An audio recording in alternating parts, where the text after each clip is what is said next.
My life over the past 20 years, no matter how optimistically I think about it, couldn't really be called happy. Our family consisted of my parents and me, a family of three. Dad ran a small business, and mom helped him out. I have memories of living normally without any trouble until I was 5 years old. Both my parents got along really well, but that normal life didn't last long. The winter I started elementary school, my father's business went bankrupt. Then, Dad took his own life, leaving my mother and me behind. Being a child, I didn't fully understand the reality of the situation, but my mother's despair was profound. Since my father passed away, Mom didn't work and spent all day just moping around the house. Meals became mostly fast food or ready-made stuff from the supermarket. Whenever I tried to talk to her, she'd only snap back, gradually starting to say things like, "Shut up.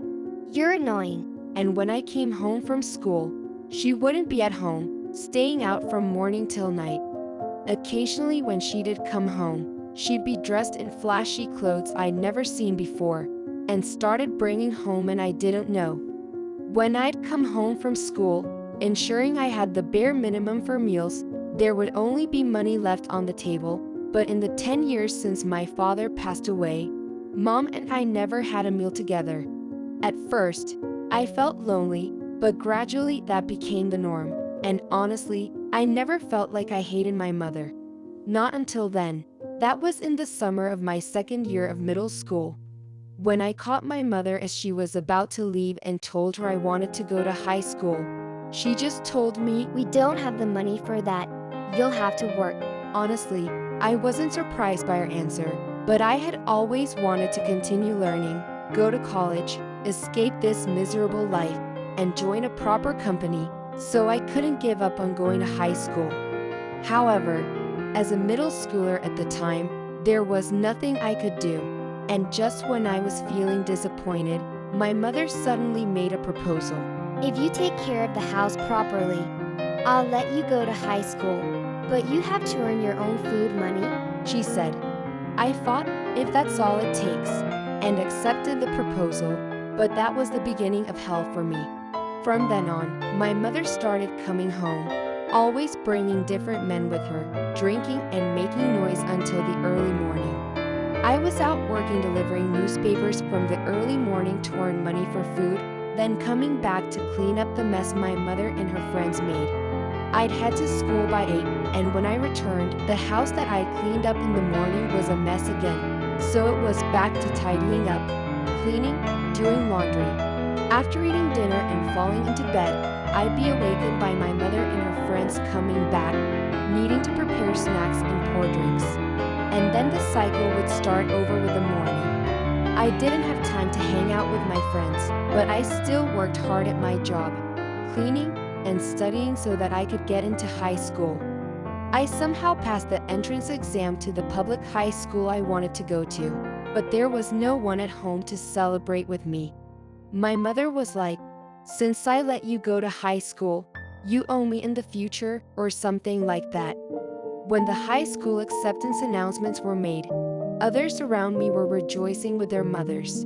Some were even crying, saying, "I'm so glad." I often compared that fairy tale-like scene to my own situation and wondered, why is my mom like this? But I had nowhere else to go, so I had to continue living in this house. Since I hardly had any friends in middle school, I still found it hard to socialize in high school. There was nowhere I felt accepted, and I just didn't want to go home to my mom. So I spent my time outside school working multiple part-time jobs.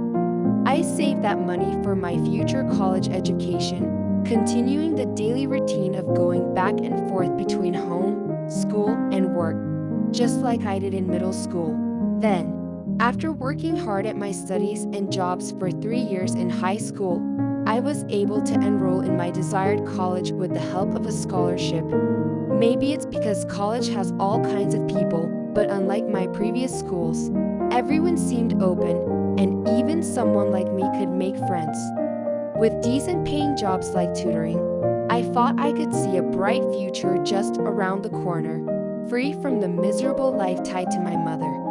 I thought I was on the brink of breaking free. Yet, the day after I turned 20, something happened. It was your birthday, wasn't it? My mother, unusually bright-faced, said that. Yo, but, I replied surprised.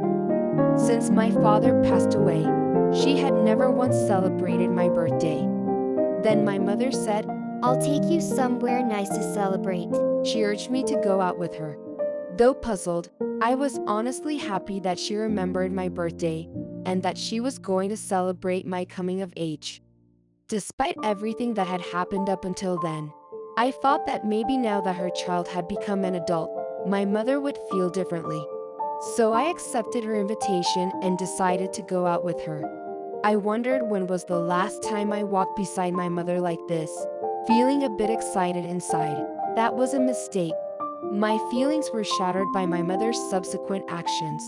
She took me to the outskirts of the entertainment district, in front of a run-down strip club. Is this a place where a mother takes her daughter? I quickly understood what my mother had in mind in bringing me here, and I wanted to punch myself for harboring a hope that she might actually celebrate my birthday. You'll be working here from now on, she said, as if it were a given. What are you talking about? I have school and a part-time job. When I said that, you can earn way more than at a part-time job. I've already arranged it so it'll fit with your school schedule, she said, trying to call someone at the club where she had apparently made arrangements. What do you mean arranged? I'm not working here. Unable to bear her selfish behavior, I turned my back on her to retrace her steps, but she quickly grabbed my arm and said something unbelievable. Don't you get high and mighty with me. Who do you think gave birth to you and raised you? You have no right to decide anything. Just use your body and don't say anything unnecessary. I went into debt to let you go to high school, so you better work and pay it back. I knew my mother was terrible, but she was still my mother, wasn't she? Is it normal for a real mother to say such things? Is this how everyone's mother is? No, but why only me? Did I do something wrong? I felt like I had no reason to exist, like there might not be a bright future for me. Maybe I was aiming too high. I couldn't think anymore, and as my mother was dragging me along, "Excuse me," a voice I didn't recognize called out, and my other arm was pulled. "Sorry, I'm from the nightclub across the street. Could you please stop making so much noise here?" A man who looked slightly older than me, and seemed to be an employee of the nightclub, said that to my mother. Mind your own business. We're done talking. My mother snapped, pulling me into the club. "But this girl, she was refusing, right? Isn't it a crime to force her to work in this kind of business?" The nightclub man also pulled my arm, trying to stop her. My mother then became furious. What's it to you? It's none of your business. She's my daughter. I can do whatever I want. I went into debt for her. What's wrong with taking her to a place that will pay more for her? Despite the obvious absurdity of my mother's words, I was too stunned and desperate to resist. Then the nightclub man said something unbelievable. "Then I'll buy her," he said, taking about $1,000 from his jeans pocket and handing it over. "I'll bring more. Just wait." He went into the nightclub across the street, and when he came back, he handed my mother a stack of bills like I'd never seen before. Both my mother and I were so surprised that we couldn't speak. "If it's not enough, just let me know," he said, handing my mother his nightclub's business card, and pulled me away from her. Afterward, the nightclub man suggested we talk a bit, and we went to a nearby restaurant. His name seemed to be Matt, 22 years old, and he had been working in the nightclub for 4 years. After a harmless self-introduction, he apologized. "I'm sorry for saying I'd buy you." "No. Thank you for saving me in the nick of time. I was truly grateful to be rescued at the last moment, but if the person who had helped me was the nightclub owner, the future might not be much different, and I was honestly quite worried. But since he paid my mother such a large sum of money, running away wasn't an option. I nervously explained the situation to Matt. Despite his flashy appearance, Matt listened to my story intently. When I finished, he said something surprising. Why don't we get married? I was taken aback by the words I had not expected at all. Typical nightclub owner. But this was a normal place, why would he? Is this okay? Is it a marriage scam? Matt certainly seemed wealthier than me. I thought about various things, but I couldn't understand what was happening. Then Matt began to explain his reasons. It wouldn't be advisable for me to return home as I don't know what my mother might do. And I don't have the financial means to live alone. Matt's house is big so he could rent me a room, but there would be concern about appearances.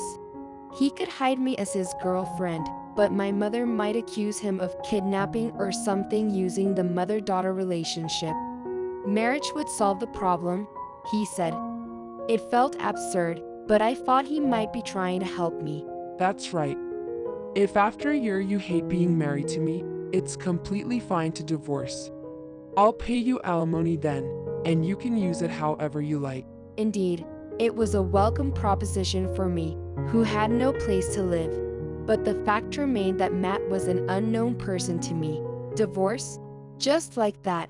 It's not something I could easily agree to.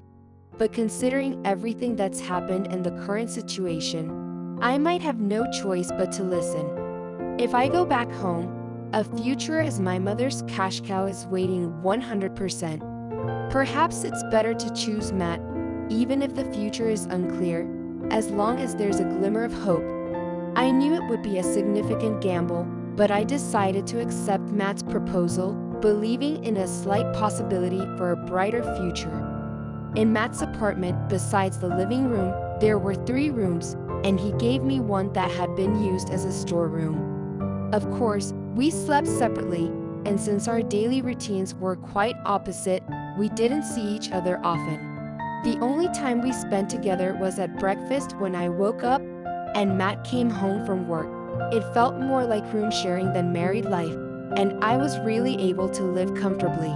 Still, Matt would always ask, Is there anything you need? Just let me know. Each time, I would say, I'm fine, but that was the truth. I felt much more at ease and was enjoying a peaceful life compared to living with my mother. This went on for about a week until one day, What do you think about Male Review Club? Matt asked during breakfast. Flashy, frivolous. Honestly, I only had such negative impressions, so I couldn't answer immediately. Given that I was living under his roof, I was afraid to offend him. While I was pondering how to reply, I want you to be honest. I want to know how you feel, Isabella. Matt insisted. I gave a vague response. It doesn't seem very serious. You prefer serious people? Well, yeah, I guess so, I answered without much thought. But in the days that followed, Matt's demeanor changed rapidly, and I knew immediately that it was because of what I had said. When he suddenly cut his blonde hair, which had been shoulder length, and dyed it black, he was almost unrecognizable. He stopped wearing flashy t-shirts and started wearing simple suits, and even quit his job at the Male Review Club to work for a regular company. I also noticed that he changed his clothing and listened to music according to my preferences, and did various other things to suit me. Although our relationship had begun quite by chance, I wondered more and more why Matt would go to such lengths for me. Yet, living with him, I came to believe that he was not the kind of person with hidden motives. Since he started working as an ordinary salaryman, we also began to eat dinner together. During one dinner, Matt asked, Isabella, what's your favorite food? I remembered a restaurant I had seen in a magazine recently. Rather than a favorite, I'm fascinated by pancakes. I've never had them before. Of course, I had never made pancakes at home with my mother, and I had never gone out to eat them with friends during my busy part-time life. Then Matt suggested, Let's go tomorrow. We had never gone out together before, but he decided to take me to that restaurant I'd seen in the magazine. Upon arriving at the restaurant, I was surprised to find a 2-hour waiting line, filled with women only. Sorry, let's forget it. I hadn't expected such a long wait, and I thought it might be a bit awkward for Matt, being the only man there, so I suggested we leave. But Matt said, If there's this much of a line, it must be really good. And he waited patiently with me without any fuss. Matt's bright personality may allow him to say such things, but I knew he was valuing the feelings I had been looking forward to. We both enjoyed the pancakes, which were even more delicious than I had imagined, and left the restaurant saying, "That was really tasty." Afterward, we took a walk in a nearby park. And then I asked Matt something that had been on my mind for a long time. Matt, why are you doing so much for me? I mean, you're my employer, so you don't have to go to all this trouble. I don't understand why you're being so kind. Matt took a moment to think, then sat down on a nearby bench and began to speak. Isabella, you might not remember, but we've actually met before, a long time ago. I had never expected that. Truth is, I didn't have a happy family either, and my father abused me since I was a child. I managed to endure it, but after my mother passed away when I graduated from high school, I felt hopeless and even wanted to die. I couldn't believe that cheerful Matt had gone through such a painful experience. When I was 18, I thought I might find relief by jumping from here into the river, and that's when you showed up, Isabella. It all came back to me. Exhausted and hopeless from my daily life as a middle schooler, I had ended up at that river and had started a conversation with a boy who looked about high school age.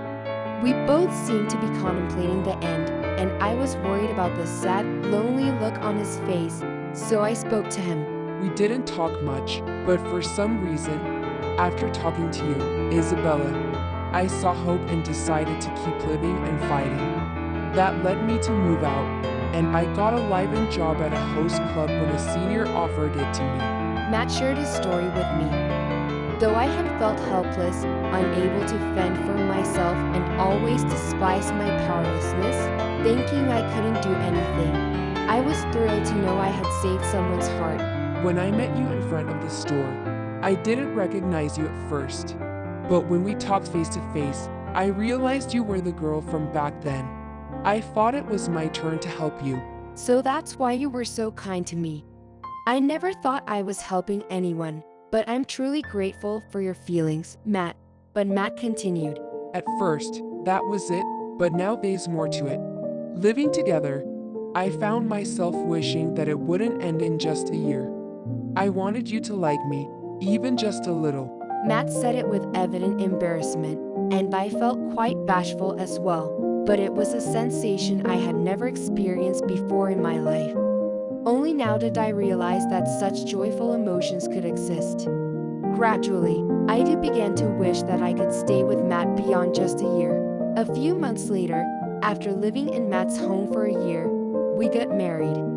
There were no family members we wanted to invite, so it was just the two of us, but we felt incredibly happy. My bright future is definitely here and now. When we hit a wall and feel like giving up, we'll support each other, and I believe that together we can overcome anything that comes our way.